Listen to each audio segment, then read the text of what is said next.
It's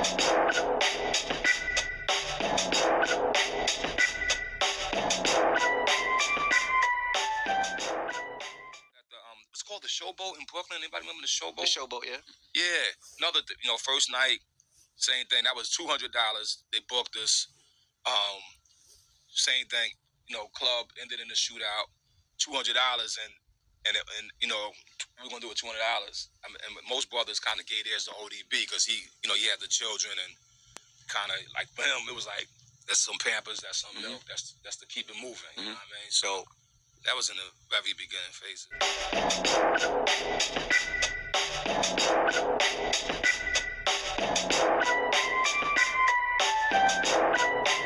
Growing up in East New York was straight crazy, man. We got a story about the first time the Wu Tang Clan came to East New York. We got my man Mo in the house. Omar Green. All right. What up, my man? You know what I'm saying? It's Mo Chellyos in the building. You know I'm here. Yo. What's good? Tell the people a little bit about yourself. Tell somebody a little bit about myself. Well, I try not to, I try to be a regular person, not much, stay humble and everything, but, I'm me, college graduate, Tuskegee University representing, so I'm, proud to go to a black college and everything. So, growing up in East New York, living that life and to make the changes that need to be made, so I'm here now representing with my original brothers from the East over here, growing up together, so I'm here now, so, I'm grateful to be here. Well, welcome to the Jules Podcast. Welcome to the Jules Podcast. Appreciate you, man. Thank you for having me. Donna, it's her birthday. Happy birthday. Happy birthday. Happy birthday, Donna. Happy birthday. I hit her up on Facebook too. I gave her a happy birthday shout out on the wall. Appreciate it. Happy birthday. And that's another one of our co-hosts. Y'all be seeing her a lot, and y'all be seeing her soon on the Jules Podcast.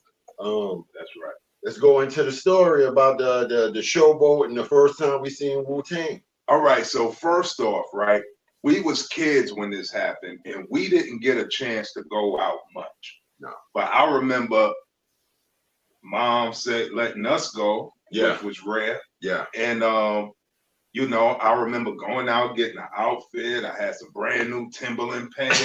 You couldn't tell me nothing, right? Yeah.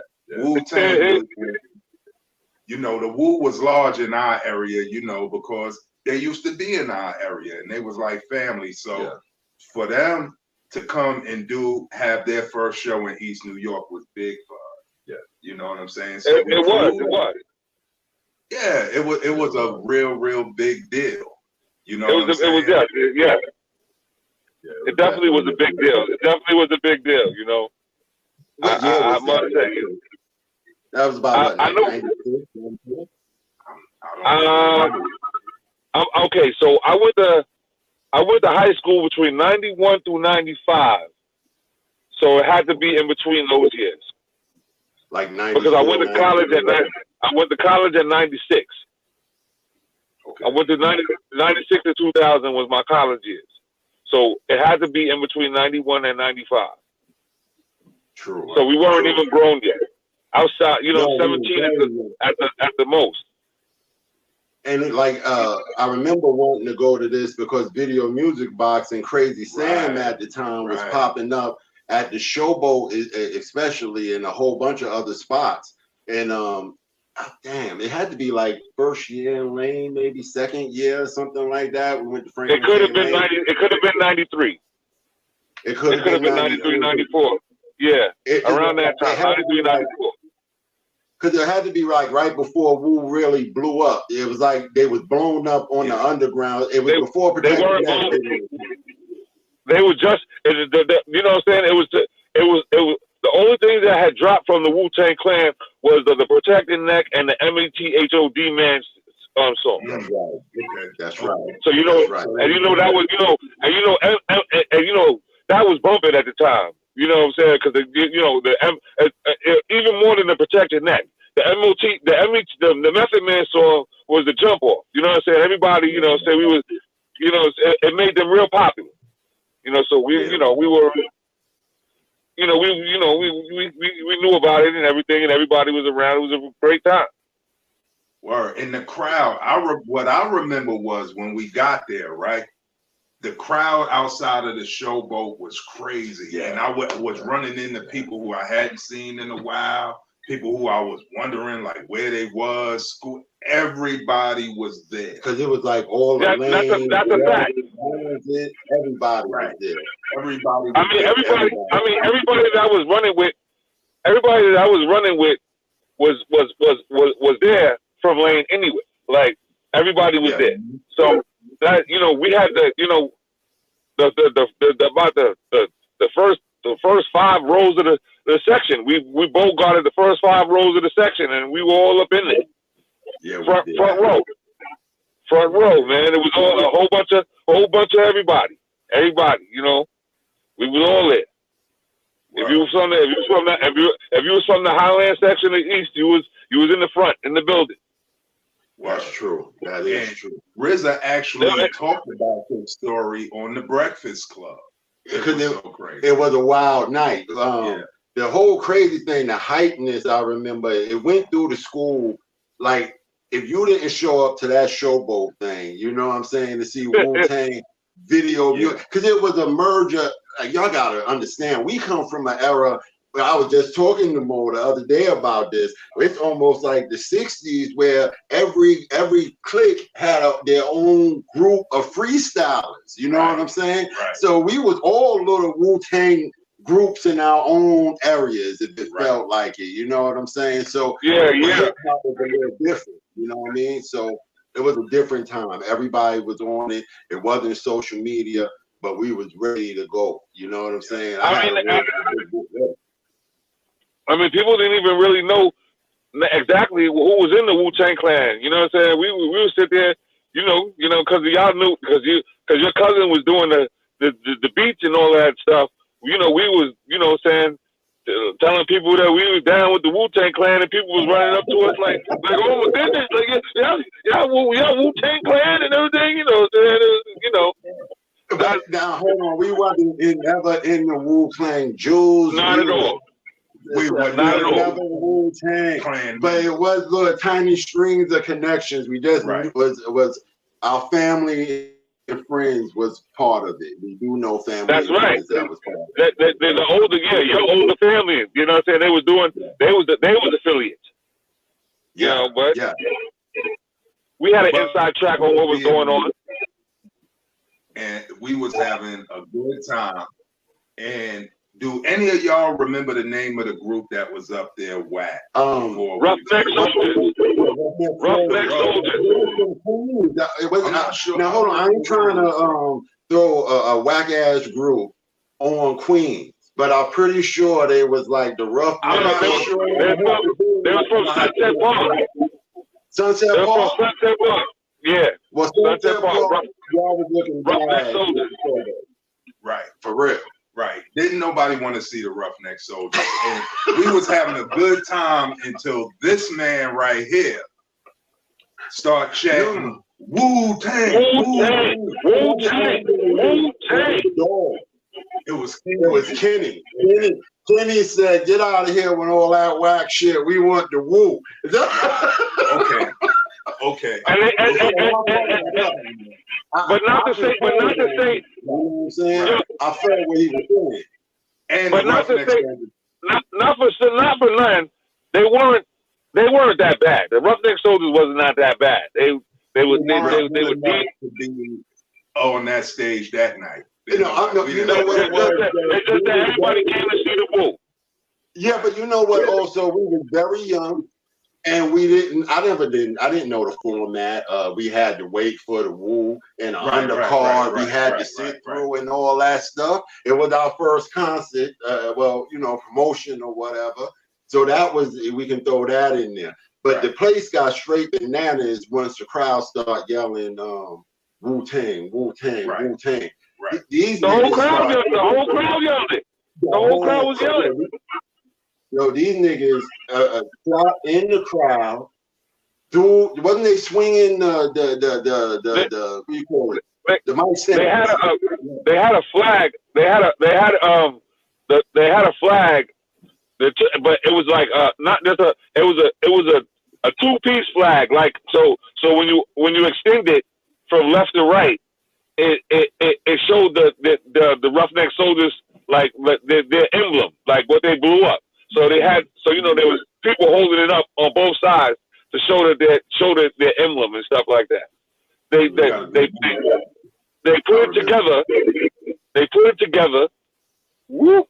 And then they sat over there and straight swung it at the whole first row. You know what I'm saying? Everybody who was there had to back up. It was like, whoa. We was the first row, really. It wasn't rows, it was standing. It was standing room only. You got a visitor? A what? You got a visitor, my man? Yeah. For a second, yeah. My man Bar was right there. He's probably a little twisted, happy and stuff. He came through just now. Shout out to Bar Ken. Shout out to East New York. That's right. Brownsville legend too. Word. But so I remember specifically them jumping off the stage, running everybody back. I remember seeing somebody get kicked in their ass by the dude that had the microphone. Yeah. They start letting off shots in the place, right? Yeah. They shot the lights out. Yeah, they shot the lights out first. This is Wild West. Right. This is Wild West shit right here. Everything is frantic and everybody is pushing to try to get out the back door. Yeah. Right? Now, the back door of the Showboat, right? Once we actually got out there, it was a big wall that everybody had to get over. Yeah. And I don't know if anybody was hit that night, but I know a lot of shots. And a lot of people. But you got it. I mean, before you got to the wall part, before you even get to the wall part, you gotta, the first thing was the flag being swung at the first row, swoosh, right. And you know what I'm saying, and then you saw them kicking people in the ass or some shit. Some people might have got it, you know what I'm saying. I don't know about, you know what I'm saying, they, receiving any type of situation like that. But they sat over there. I see. Every time we ever went to the Showboat, it was mayhem. I'm gonna keep it real. So they shot the lights out first, and I don't even understand because they didn't have it wasn't little guns like the handguns and stuff. They had some automatic weapons when they shot. But they shot in the air first. Pandemonium broke out. People were falling to the floor, ducking. You know what I'm saying, and trying to get out the way. There was the people were piled up on all over the floor. Trying not to get hit and everything. And we went run. You know what I'm saying, run. What I did was I did the run over people to get out that back door. Because what I'm saying, we got to the back door. You know what I'm saying? A few of us was at the back door. You know what I'm saying? Kicked that open, and we got out the back door. You know what I'm saying? That's where you know what I'm saying? The Shima was running around and looking for you, Nat, but you came out the back door with us. Yeah. You came out the back door with us. It was me, you, and Noel. I don't know. It was a few other people from the hill. Which one? Wasn't Willie there? That's right. Willie was there too. Me. So and made it. And she went, but she didn't leave out the back door like we did.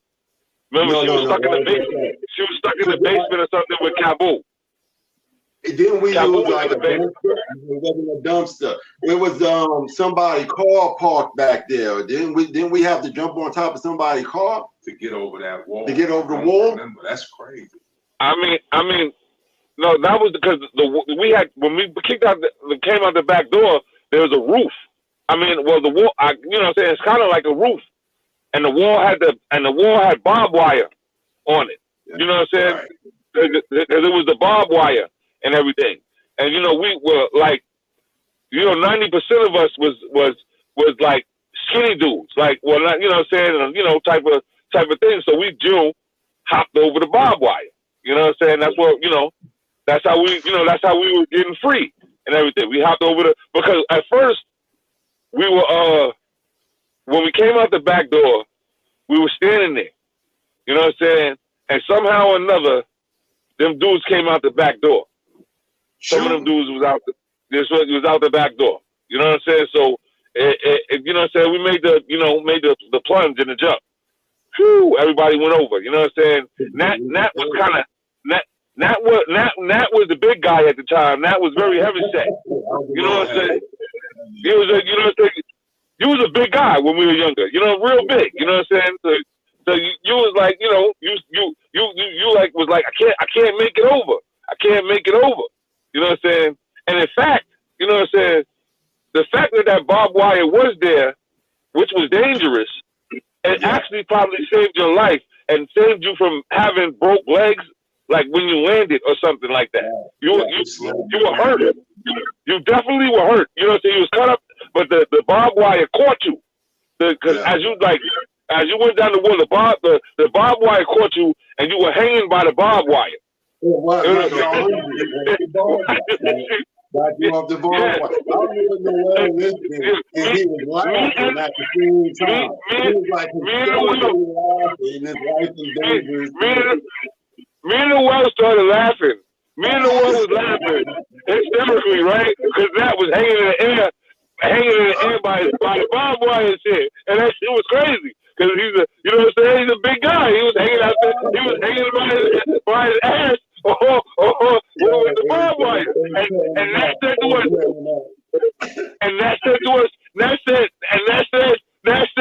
what the fuck are y'all laughing for? Get me off this shit. What was going through your mind during that time? I thought I was going to die because the shots was getting closer. Yeah. I'm dangling on barbed wire. Yeah. The last one left. I can't believe that they still here instead of running, getting me off the barbed wire. Yeah. Right? My whole butt was out. Yeah, my whole butt was out. My mom had brand new. He had like some Timberland pants or some shit. I'll never forget. They were black Timberland jeans. Them barbed wires tore that Timberland tree to pieces. It was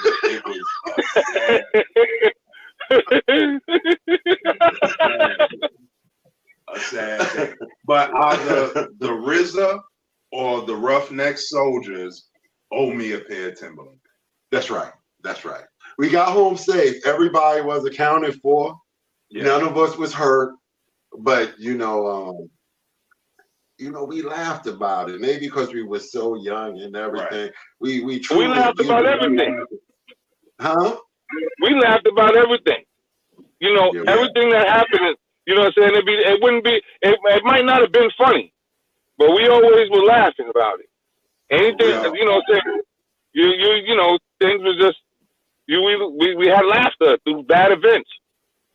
You know, you know what I'm saying? It was, you know, like I said, we got Nat off that barbed wire. You know what I'm saying? And somehow or another, he gets driven home by the Wu Tang. You know what I'm saying? It was weird. That's why I thought Candace was there, because I remember my ass was out. I was walking. Pause. And I ran into True Master, and who I think at the time was you, God. Who was it? Method Man was in there. At the time, right? And Method Man. And Dirty, it was some other people, either Dirty and Meth inside the car behind us or something. But either way, I got dropped off at the crib by the Wu with my butt hanging out, sliced up, bloody. I tore up somebody's interior. But I made it pretty quickly. You got home pretty quickly. You got home pretty quickly because we were still out there. We had to we had to find the rest of everybody else that was still left inside of the building. You know what I'm saying? Kabul, we couldn't find. You know, so we didn't understand. We like, where's Kabul at? You know what I'm saying? He was in the basement, stuck in the basement, drinking up water and soda. There was a whole bunch of them still stuck in the basement till the authorities came there. That's right. It was so real bad. I don't even know if they made the news or anything like that, but it was lit up. I don't know if anybody got it. So you know, you don't even remember this part. So Nat was the first one home. He sat over here and made, you know what I'm saying, you know, by God's grace, you know what I'm saying, he informed our parents of what the situation was.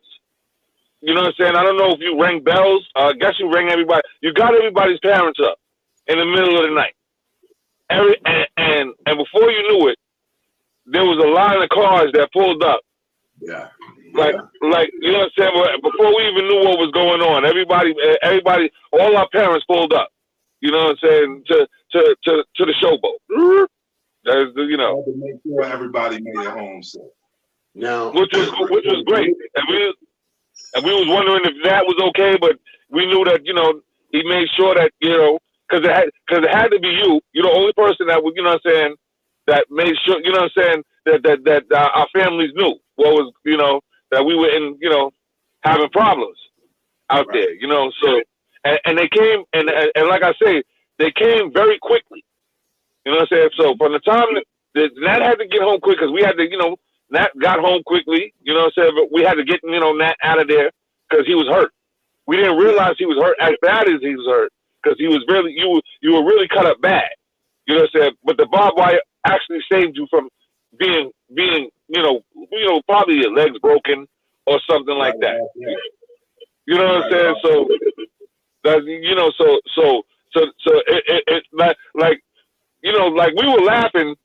It was funny because in the midst of it, because Nat was so heavy. Nat was such a big guy, and he brought the whole barbed wire. Like even when you come on a train and you're traveling, you know what I'm saying?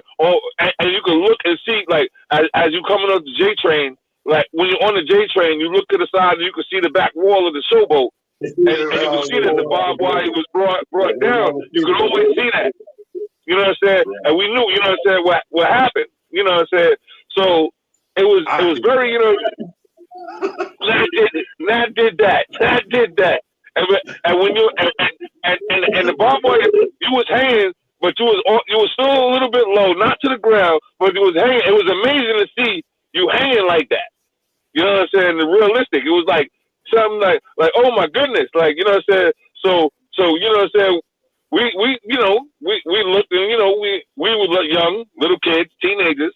So, you know, initially we were laughing, like, you know, oh my goodness, like, you know what I'm saying? And, you know, like I said, Nat said, you know what I'm saying, y'all niggas laughing, get me the fuck off of here.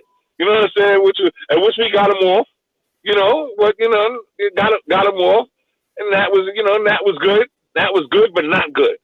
You know, he wasn't like bleeding like profusely where it's like, you know, like an artery was cut, fortunately, or something, because, you know, so, you know, his wounds were minor compared to what it could have been, you know, where it was. And that's the thing, you know, in fact, he was hanging there. It didn't look like that. It hurt like that, but it actually was worse than what we thought it was. You know what I'm saying? Because he was, you know, so it was good. But you came, you know, we went there, had the family, you know, our families come. They pulled up in the cars real quick and everything. And then we were out there waiting for Kabul, and we was worried about Kabul. You know, I mean, even through the thing, you know, Shima wasn't with us either, because Shima was running through the Showboat in a daze looking for Nat. So, you know what I'm saying? I think go into Big Brother mode. Yeah, so Shima was running around like, and I think it was Kenny that probably saved Shima and got Shima out of it. You know what I'm saying? So you know, Shima was running around and they said, "Where's my brother? Where's my brother?" He was going crazy. You know what I'm saying? Out there. You know what I'm saying? So you know, we out there like like I said, we out there like we not leaving. Like, you know, because we all came together, we all leaving together. We knew that was good. You know what I'm saying? But everybody wasn't accounted for. So we waiting to see who, you know, said where's that? And we all outside panicking, like, yo, they was shot. We thinking that somebody might have killed people or something. And we didn't know what was going on. Where people was, because there was a lot of people getting trampled. There was a lot of people and to the hospital over that wall with the barbed wire and stuff. So it was like the most of the club funneled out that back door, and they was going over that wall. So it was like it was just a rush of people. So a lot of people got tripped up. If you fell or you was up in there and your shoe game wasn't right, that was your behind, yo, because you got trampled on some real, for real. But a lot of we was a very close net community. It's a small community. Definitely. You know, when we say we in East New York in the 90s and the 80s and all that, it's true. But it's real family. It's like everybody know who lives in who house. It's respect. Like if it doesn't matter if Mr. Green came out or my mom's or any of us came out. It didn't matter who parent came out. It was like a community of parenting, if it makes sense. You know what I'm saying? I can't speak for everybody else, but that was very normal. Like if it was like Nat came down from that wall, my cousin and them, they got him up the hill to safety. And like you said, he went and got our families. This is the 90s and stuff. Families was pulling up in cars and all kind of stuff where it's coming out of the woodwork to make sure, everybody came home. We had to make sure each one of us came home. I didn't want to go home and have to tell Mr. Green or Mr. Black or anybody that where their son at. We all left together. We was coming home together. It was a different time. And it was a different community. So, I mean, no matter what was going on in the neighborhood and everything, you know, and like we'd be in the neighborhood and having our conflicts about stupid stuff, and we'd be mad at each other and everything. You know, we all had to go to school together the first day for sure. You know what I'm saying? It was like, you know, y'all have to go. You know, we were all together. Like, you know what I'm saying? That you know, well, you know, me and Shima came in first. So, you know, me, Shima, Darnell, you know, Lisa, Melanie, and everything, and some other, you know, we all had to go travel together. You know, just and it was to ensure that our safety. You know, so everything, you know, that's before the Showboat incident, but that's just to reaffirm the fact that, you know, we were together as a community. Highland, Mount Olympus. I'm gonna keep it real. That's what we was calling that shit when we was coming up. That's where we come down off that hill. You know what I'm saying? It's a lot of people come from that neighborhood. It's a lot of history in that area. All communities and all different kind of races and stuff. Mo, you up here, you original Highland member and all that stuff. So you know Highland, it was all like Lithuanians and Negro keep out signs in Highland and stuff. Right, it was when our families got there, damn near integrated the neighborhood and you know, so it's a different community and a lot of dope peers, not only in the industry or nothing like that. Yo, I remember from politicians to every phase aspect almost have come out of that rich community over there. It's really a well of it's one of the dopest areas to grow up in that time period and everything. I wouldn't trade Highland in that time period for nothing. It really made me ready for the world a little bit. like me and you was talking not that long ago. It gave all of us what these young people be calling it, riz or something, like your charisma, your charisma and shit. It give you that little step and stuff like that. So you know, it really bred strong people, strong relationships, strong families that's still there today. So this, you know, I'm trying to give the little backstory to the people who may be viewing. You know what I'm saying? You know, they may not know what Highland really was. You know, I just trying to get that out to everybody. It was a real good time. It was a real good cluster of people that's still there to this day. Not special than nobody else, but we all have that bond of I don't know, it's like a good code, like the last line of code we can stand on or something like that. That's right. And I'm looking forward to incorporating and working with all my brothers and sisters at some capacity. You know, this show is designed to bring everybody in. And this is just the beginning. We got a lot for y'all. Stay tuned. If y'all have a story from the hood, y'all know me, reach out to Jules Podcast. That's right. Y'all Born 33 on Instagram. At Fatnat the Cat on IG. Y'all can hit us up. Let us know y'all story. We'll put you on the air. Holla at us, man. This is Jules Podcast. Mo, love you, brother. Love you, Mo. Brother. Mo definitely be a regular contributor. Oh, yeah, we have Mo